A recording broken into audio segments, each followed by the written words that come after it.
เขาภูมิใจมีกฎหมายและรัฐธรรมนูญเป็นมูลมังสืบไว้ให้ลูกหลานลาวเป็นเส้นทางวันอิงให้เฮาเดินก้าวเพื่อชาติลาวคนลาวพึงพาอาศัย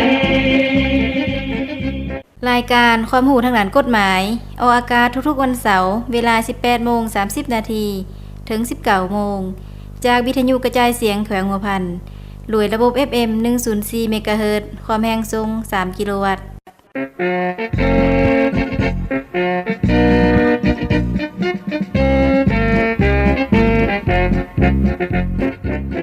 สบายดีเพื่อนมีรายการความรู้ทางด้านกฎหมายและขอต้อนรับท่านผู้ฟัง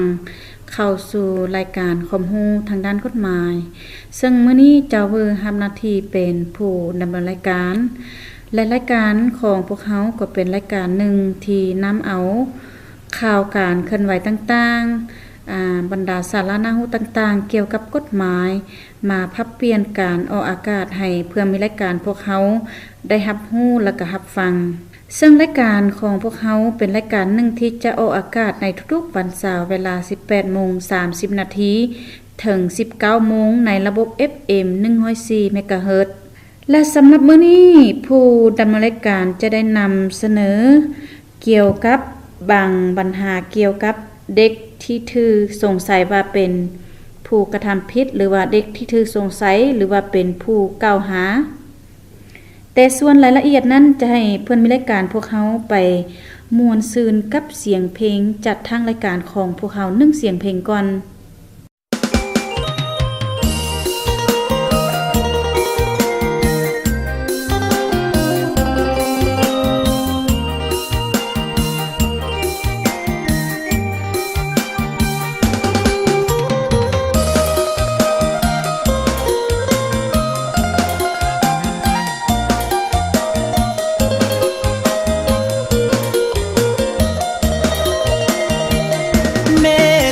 กระจายสายลมพัดเป่างามแท้เมืองลาวแวววาวสวยสะดุดตาพงสาลีสำเนองามเหลือสุดพันละนาอุดมใสบ่อแก้วน้ำท่าสมสาวป่าซามีสุขทั้งปวงเขตแคว้นแดนใดหาใสเทียบทันน้ำของน้ำคานประสานกอดใจเมืองหลวงใส่ยาบุรีทิ่นนี้ยังฟังในสวงเวียงจันทร์เสียงควางจากมาแสนห่วงคืนนั้นลาตรีเสิร์ชสันเวียงจันทร์นครหลวงใจหลายล้านดวงขอน้อมนมัสการบริคำใส่คำมวลทบทวนให้ใจใฝ่ฝันสวรรค์เขตติดสาละวันตำนานเมืองไดโนเสาร์จำปาเบ่งขาวสาวลาวพี่น้องคิดฮอดเสกองนวลน้องงามเทนอเจ้าอันตะเบือยะเอ้ยเห็นแล้วอายหายโศกเศร้าวอนพระองค์แสนเมืองเก่าให้คู่เมืองลาวไปกาลนาน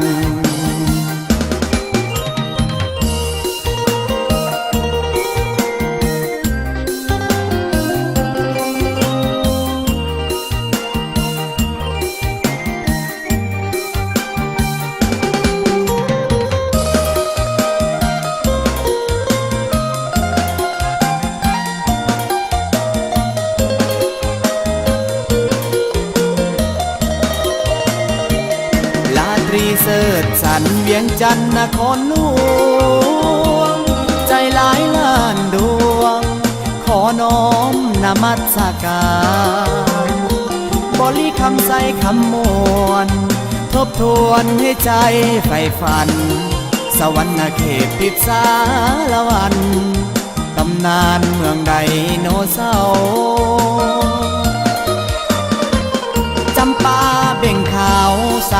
พี่น้องคิดทอดเสกองนวลน้องงามเทนอเจ้าอันดับเปื้อยะเอ้ยเห็นแล้วอายหายโศกเศร้าวอนพระองค์แสนเมืองเก่าให้คู่เมืองลาวไปกาลนาน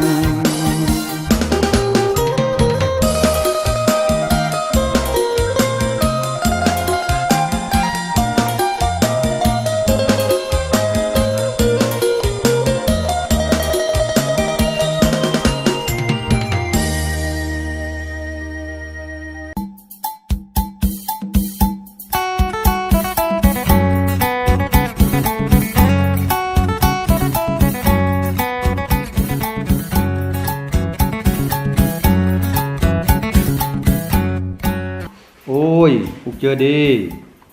ช่วงนี้การเงินก็บ่ดีหนี้สินก็ทวงบ่ได้บ่ฮู้จิยืนคำห้องหาภาคส่วนเด้อน้อ โอ้ยสิหยังยังลุงเดี๋ยวนี้เฮาการแก้ไขข้อขัดแย้งทางด้านเศรษฐกิจก็เปิดบริการน่ะเด้ลุงก็ลองไปยืนคำห้องอยู่หานแม่ว่าคืออาจจะสวยได้ แม่นวะห้องการนั้นตั้งอยู่ซื่อเลยหลานเอ้ย ห้องการนั้นแม่นคะแนนแก้ไขข้อขัดแย้งทางด้านเศรษฐกิจที่ขึ้นกับแผนกที่ทำเขียงหันเด้ลุง แม่นวะผ่านมาลุงคือบ่ฮู้เลย โอ้ยเขาเปิดบริการเฮิงแล้วลุง อ้อคันสั้นลุงสิไปหาเพิ่นเบิ่งขอบเจอหลายๆเด้อหลานเอ้อ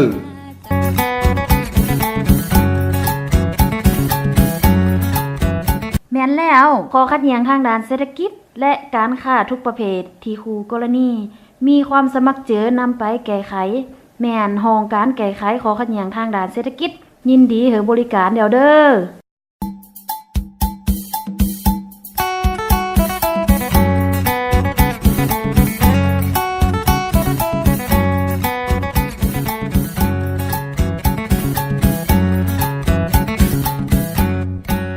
เอาล่ะท่านผู้ฟังหลังจากที่พวกเราได้พักพรมอนซืนกับเสียงเพลงจากทางรายการของพวกเราผ่านไปแล้วพวกเราก้าวสู่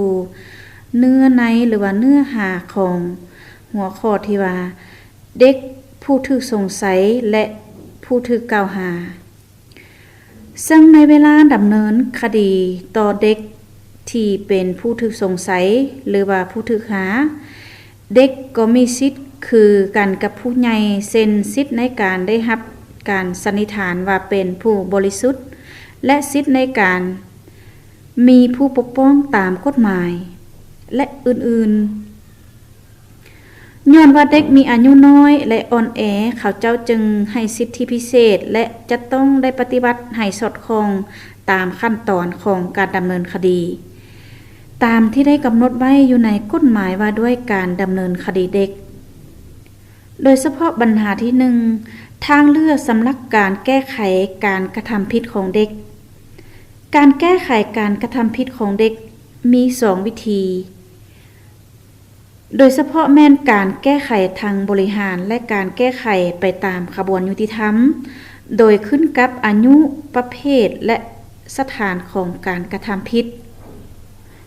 การกำหนดอายุของเด็กกระทำผิดให้กำหนดแต่มือเกิดจนฮอดมือเด็กกระทำผิด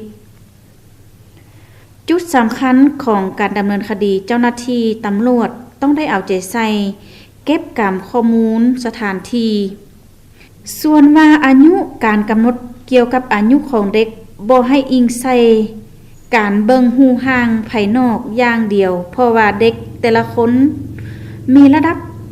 การเจริญเติบโตและการพัฒนาการแตกต่างกันซึ่งหูห่างลักษณะของร่างกายภายนอกบ่สามารถยั่งยืนว่าเด็กมีอายุ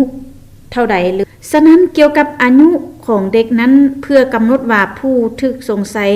ผู้ถูกหาผู้ถูกข้อหาหรือว่าพยายามที่เป็นเด็กหรือเป็นผู้ใหญ่เพื่อให้มีการดำเนินให้ถูกต้องโดยเฉพาะแม่นต้องได้อิงใส่แหล่งข้อมูลในการยั่งยืนอายุของเด็กโดยเฉพาะแม่น1ใบยั่งยืนการเกิด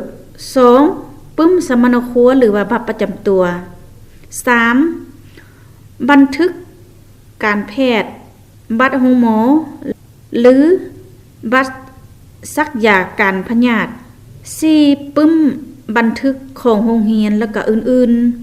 ๆถ้าบ่มีเอกสารยั่งยืนหรือสงสัยว่าเอกสารที่มีนั้นบ่น่าเชื่อหรือบ่สามารถเชื่อถือได้ต้องได้ส่องหาหลักฐานจากแหล่งอื่นโดยเฉพาะ 1. คำเว้าของเด็กเกี่ยวกับอายุคำยั่งยืนของเด็กโดยผ่านการสอบถามเกี่ยวกับประวัติหรือเหตุการณ์ต่างๆหรือประวัติการเข้าโรงเรียนของเด็กตัวอย่างว่าอาจจะถามว่าเด็กเรียนอยู่ห้องใดหรือตอนมีเหตุการณ์สำคัญต่างๆนั้นเด็กอายุจักปี 2. คำเว้าของพ่อแม่ผู้ปกครองญาติพี่น้องของเด็กหรือองค์การปกครองบ้านเกี่ยวกับวันเดือนปีเหตุการณ์หรือฤดูกาลที่เกิดเมื่อมีข้อสงสัยว่าเป็นเด็กหรือเป็นผู้ใหญ่เจ้าหน้าที่ตำรวจต้องได้สันนิษฐานว่าบุคคลผู้นั้นเป็นเด็กจนกว่าจะสามารถยั่งยืนได้อายุของผู้นั้นสำหรับการกระทำผิดของเด็กที่มีอายุต่ำกว่า15 ปีหากได้กระทำผิด1มันจะบ่มีความรับผิดชอบทางอาญา 2. ทุกประเภทการกระทำผิดของเด็กบ่ได้ดำเนินคดี 3. บ่ให้กักขังหรือว่าจับตัว 4. ให้แก้ไขทางบริหารโดยการตักเตือนและก็ศึกษาอบรมสำหรับการกระทำผิดของเด็กที่มีอายุแต่15 ปีแต่ว่าต่ำกว่า18 ปีอาจจะได้นำใช้มาตรการโดยเฉพาะอาจจะมีหรือบ่มีความรับผิดชอบทางอาญาขึ้นกับประเภทและสถานของการกระทำผิด 2. อาจจะแก้ไขการกระทำผิดด้วยทางบริหารหรือแก้ไขตามขบวนยุติธรรมเอาล่ะท่านผู้ฟังมาฮอดนี้จะให้เพื่อนมิรายการพวกเฮาได้ไปม่วนซื่นกับเสียงเพลงจากทางรายการของพวกเฮา1เสียงเพลงก่อนแล้วหลังจากนั้นพวกเฮาจึงสืบต่ออยู่ในระยะที่2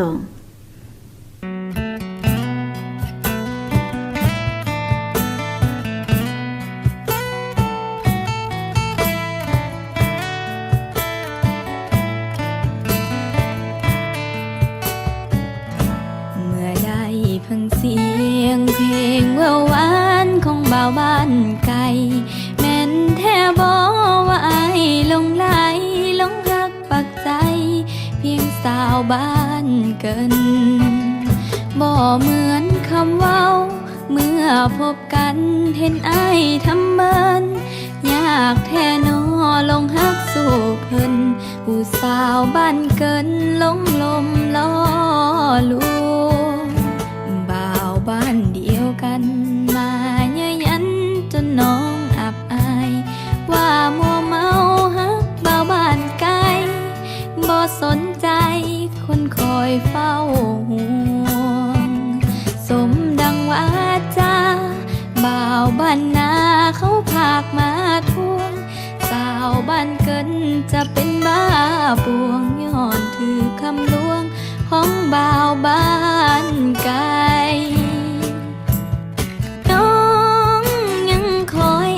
อยู่ทุกวันมิเคยหลงลืมคำมันยานแต่ไอ้นั้นละที่เป็นใจค่าดองมีแพงให้ไอ้มาขอแต่งไว้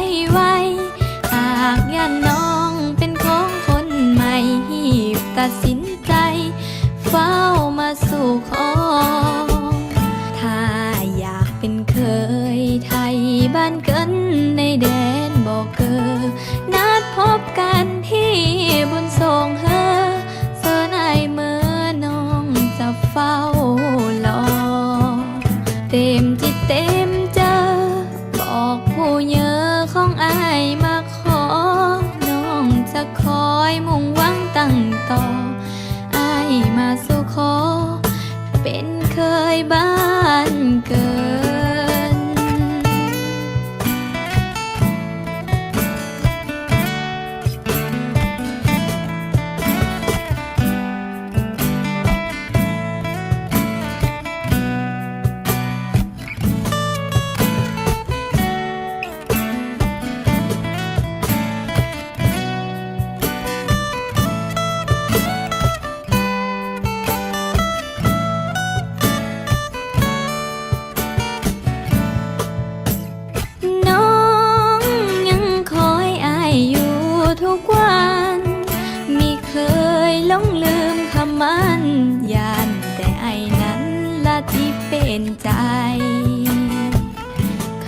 ดองมีแพงให้อายมาขอแต่งไว้หากย่านน้องเป็นของคนใหม่ตัดสินใจเฝ้ามาสู่ขอถ้าอยากเป็นเคยไทยบ้านเกินในแดนบ่เกอนัดพบกันที่บุญทรงเฮอเสื้อนายเมื่อน้องจะเฝ้ารอเต็มจิตเต็มเจอบอกผู้เยอะของอายมาขอน้องจะคอยมุ่งหวังตั้งต่ออายมาสู่ขอเป็นเคยบ้านเกิน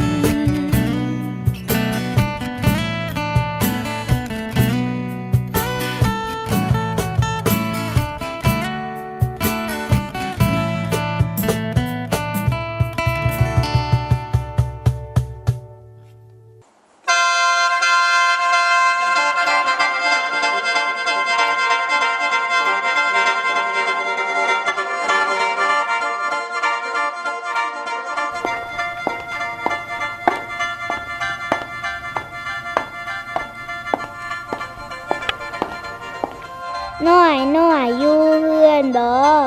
ไปโรงเรียนไป ลูกไปโหลดเอ็มบ่เหอะมันไปโรงเรียนแล้ว เอ็มสิเหอะมันเอาโรงเรียนเอาน้องเหอะเอ็ม แก้วโตไปสาตอนนี้ไปคอยที่บ่ได้ไปโรงเรียนแล้วเอ็มเฮ็ดเลยคือมันออกโรงเรียนอีน้อยมันก็เรียนเก่งเด้อเป็นเด้อเอ็มจึงบ่หือมันไปโรงเรียน เอ็มยุ่งหลายบ่มีเพิ่นเอาน้องเหอะเอ็มไปให้ว่าหามเรียนก็พอแล้วเงินค้ำก็บ่มีเด้ผู้หญิงเรียนไปก็บ่ฮอดกันเลยหรอกหน่อยนึงเยอะมากก็เอาลูกเอาผัวสร้างครอบครัวย่านสิบ่ได้กินแฮงมัน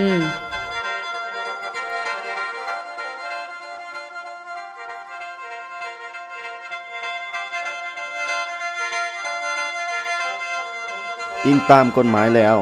บ่ว่าจะเป็นหญิงชายแม่นมีสิทธิ์เท่าเทียมกันในการศึกษาหามเรียนฉะนั้นพ่อแม่ผู้ปกครองต้องให้โอกาสให้สิทธิ์เท่าเทียมกันต่อลูกหญิงลูกชายในครอบครัว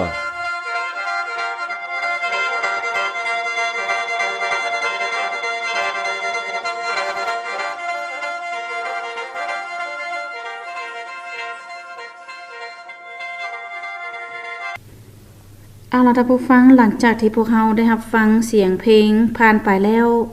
พวกเรากลับคืนเข้าสู่ในระยะที่2โดยเฉพาะแม่นผู้ดำเนินรายการจะได้นำเสนอเกี่ยวกับวิธีการแก้ไขทางบริหารและก็วิธีการแก้ไขตามขบวนยุติธรรมต่อเด็กที่กระทำผิดโดยเฉพาะแม่นอาจจะแม่นเด็กที่นอนอยู่ในเกมอายุตามกว่า15ปีหรือว่าสูงกว่า15ปีแต่ว่าบ่ทันถึง18ปีโดยเฉพาะเป็นการกระทำผิดที่เป็นต้นแม่นการแก้ไขทางบริหาร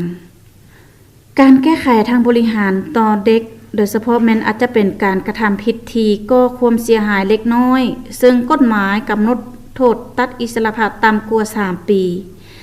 ตัวอย่างว่าการลักทรัพย์และก็สิ่งทรัพย์ของพลเมืองการครอบครองทรัพย์ของพลเมืองอย่างผิดกฎหมาย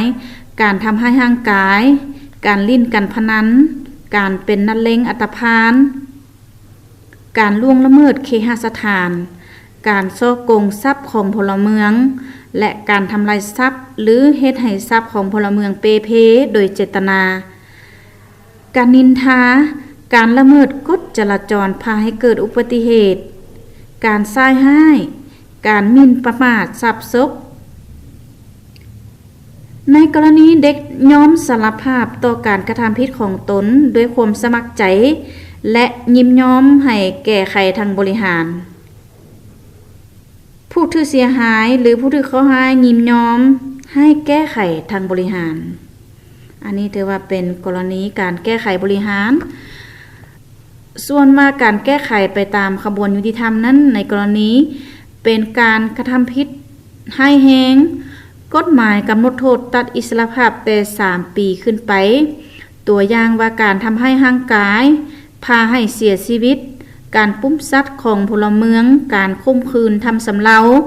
การใช้ข่มหุมแหงการชิงทรัพย์พลเมืองการค้าขายยาเสพติด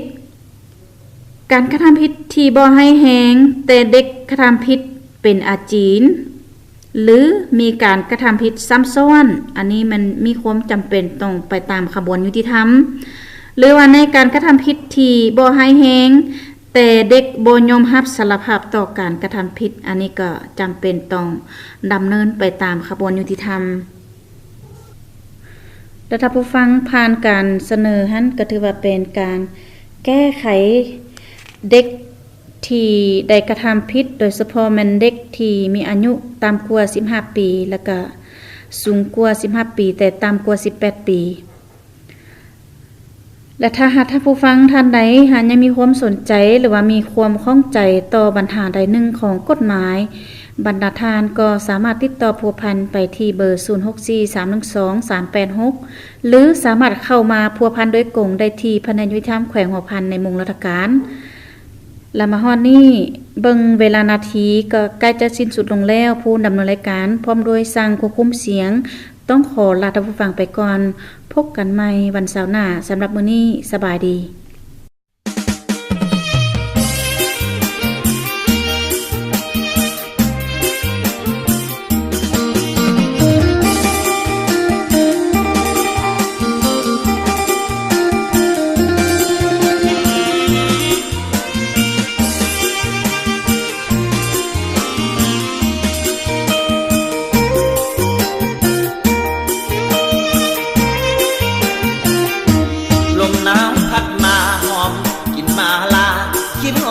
แจ่มจันทร์ผู้สาวแฟนวางพัดน้องนั้นอยู่กับผู้ใดแต่งงานยังสาวดังของเมืองสำใต้คนงามสาวเมืองเวียงใสอายอยู่ไกลแต่ใจดวงหาน้องสาวงามเลยสาวสำเนื้อแดนมากก็งามเทียบสาวเวียงทองเลี้ยวมองตรวจมองท้องนาสาวยังเสียงคอให้รออ้างคนนาอย่าเฝ้าแต่งงานเด้อลายังแอบควันตาสาวซ้ำนี่สาวเมืองหัวเมืองอย่าเกลื่อนเด้อสาวคำลาสงกรานต์บุญเดือนสอบเข้ามาเที่ยวตาดเสลอเดินท่องเที่ยวทำผ่านผู้นำสู่ใจแท้แดนผู้สู้มีลมพัดเสย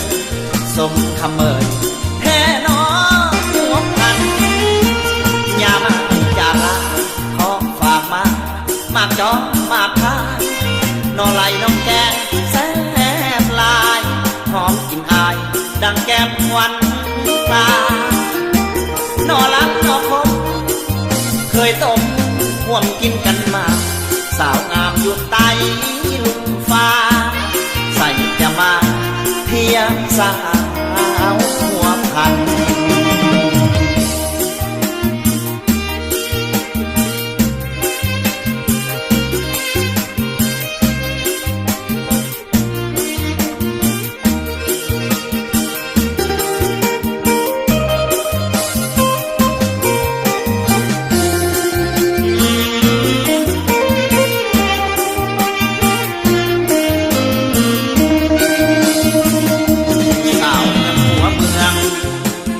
เพื่อนเด้อ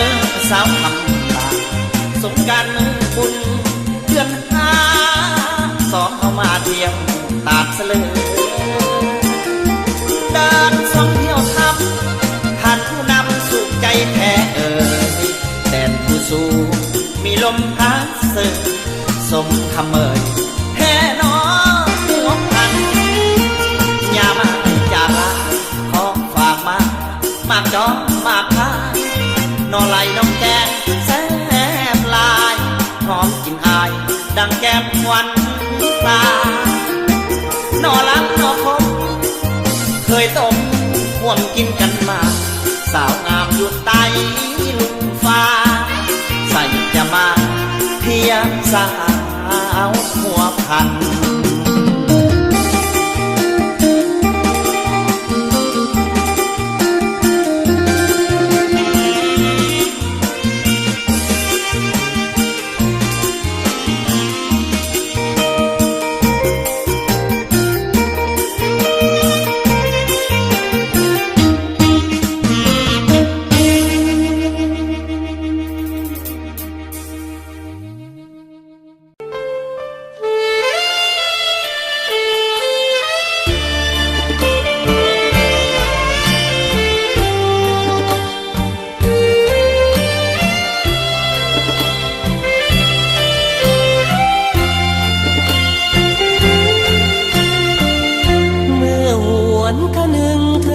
ชีวิตคู่จะหาใส่มาเทียมคู่เหมือนคู่นี้หากเต็มทนคนคืนอดสาสอกหาวิสามาใส่ตนเพื่อความหวังให้เป็นผลสอนสิตนให้สมดังใจ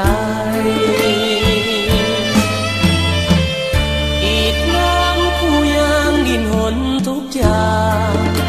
สอบหาวิชาต่างๆเพื่อมาสอนสั่งปาใสเมื่อยามสิทธิ์น้องอกเอ๋ยของผู้ต้องสู้ทนไปบอกเคยคิดจะท้อใจหรือเบื่อหน่ายในชีวิตผู้หากแม้นผู้ใดที่เคยได้ชีวิตนั้นแสนดนนานปากมันเป็นหน้าอดสู้แต่ก็พอใจเลื่อมใสในชีวิตคู่อุทิศจิตใจฝังอยู่เป็นคู่สู่อาวสานสุขล้ำดวงใจเกิดมาหนเดียว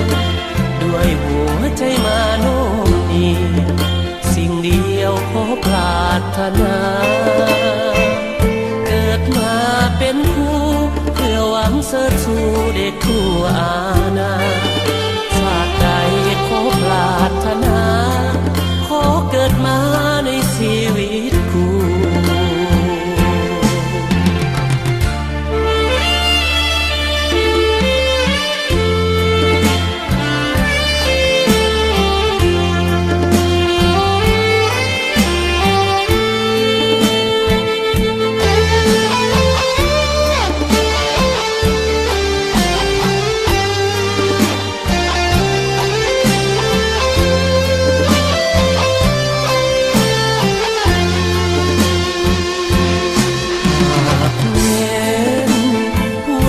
ที่เคยได้ผ่าน